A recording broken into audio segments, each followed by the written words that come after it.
Nike wasn't just a company. For decades, it was culture. The swoosh meant speed, power, greatness. Athletes wore it like armor. Teenagers treated it like status. Entire sneaker communities built their identity around it.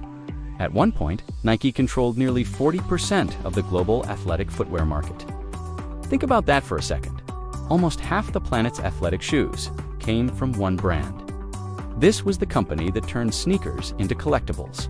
The brand that could sell out a shoe in seconds. The brand that defined what cool meant for an entire generation. If Nike released something, people paid attention. But recently, something strange has been happening. Sales growth has slowed. Sneaker hype isn't what it used to be. And younger consumers, the exact audience Nike dominated for decades, are starting to look somewhere else. For the first time in years, the coolest sports brand in the world suddenly looks uncertain. Not collapsing, but wobbling. And that raises a fascinating question. How does a $150 billion empire start losing its edge? How does the brand that built modern sneaker culture slowly fall out of the center of it? Because here's the twist most people don't realize. Nike didn't lose its cool overnight. There wasn't one catastrophic decision. There wasn't a single scandal. Instead, it was a series of smart decisions. Decisions that made perfect sense on paper. Decisions that increased profits, but slowly chipped away at the thing that made Nike powerful in the first place. And that's where this story really begins. Long before the billion-dollar endorsements, long before the Super Bowl ads, long before the swoosh became one of the most recognizable logos on Earth. Back in 1964, two men started a tiny shoe company. One was a middle-distance runner, the other was a track coach, obsessed with improving performance. Their names were Phil Knight and Bill Bowerman. And their first business model was surprisingly simple. They imported running shoes from Japan and sold them out of the trunk of a car. No massive factories, no billion-dollar branding, just two guys who believed athletes deserved better shoes. Bowerman, in particular, was obsessed with experimentation. Legend says one morning he looked at his wife's waffle iron and had an idea. What if a running shoe sole had that same pattern? So he poured rubber into the waffle iron. The result was the legendary waffle sole, a design that gave runners better grip and traction. It sounds ridiculous, but that strange little experiment became one of Nike's first innovations. And that early mindset defined the company. Nike wasn't just selling shoes, they were chasing performance. But innovation alone doesn't build a global empire. What Nike understood early was something deeper. Athletes don't just want better gear, they want belief. They want to feel unstoppable. And Nike became the brand that sold that feeling better than anyone else. Then came the moment that would change everything. In 1984, Nike made a risky decision that most companies would never attempt. They signed a rookie basketball player who hadn't played a single NBA game yet. His name was Michael Jordan. At the time, Nike wasn't even the dominant basketball brand. That title belonged to companies like Converse and Adidas. Jordan himself actually preferred Adidas. But Adidas passed on the deal. Nike didn't. Instead, they built something completely new, a sneaker line dedicated to one athlete, the Air Jordan. And what happened next shocked the entire industry. In its first year, Air Jordan generated more than $100 million in sales. For context, Nike originally hoped to sell $3 million. They exceeded that target by more than 30 times. That wasn't just a successful product, it was a cultural explosion.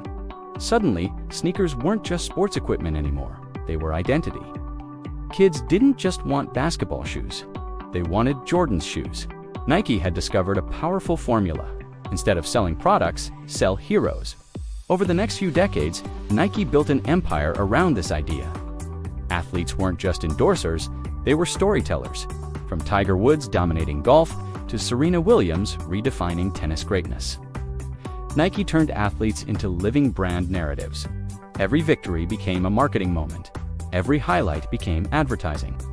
But Nike's genius didn't stop there. They mastered something even more powerful: scarcity, limited sneaker releases, exclusive collaborations, drops that sold out within minutes. This created something psychologists call artificial scarcity. When people believe something is rare, they want it more. Sneaker culture exploded. People lined up overnight for releases. Resale markets appeared.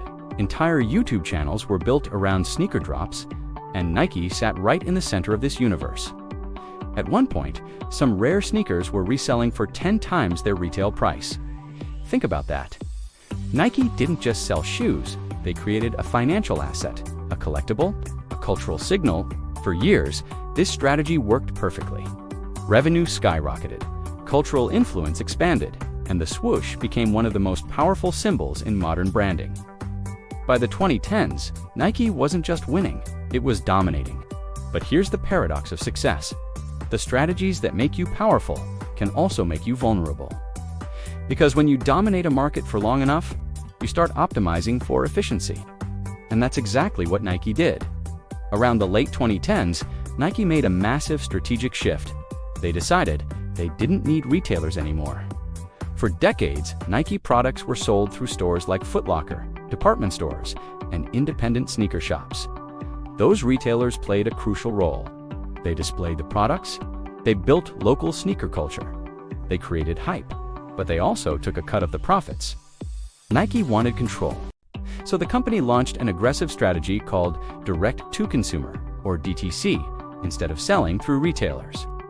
Nike would sell directly through its own stores, apps, and website. On paper, this looked brilliant.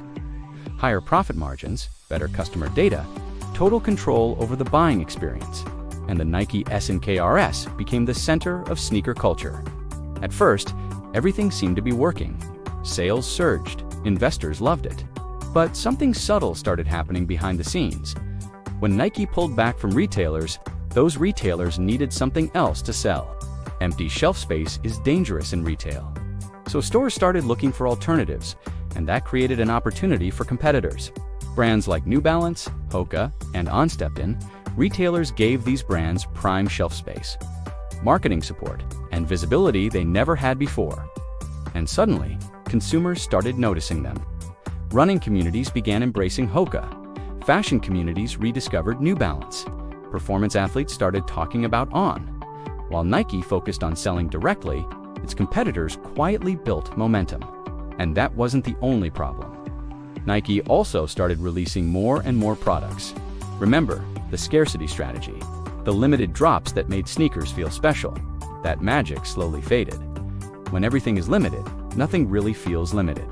Too many releases, too many similar designs, too many retro versions of the same shoes.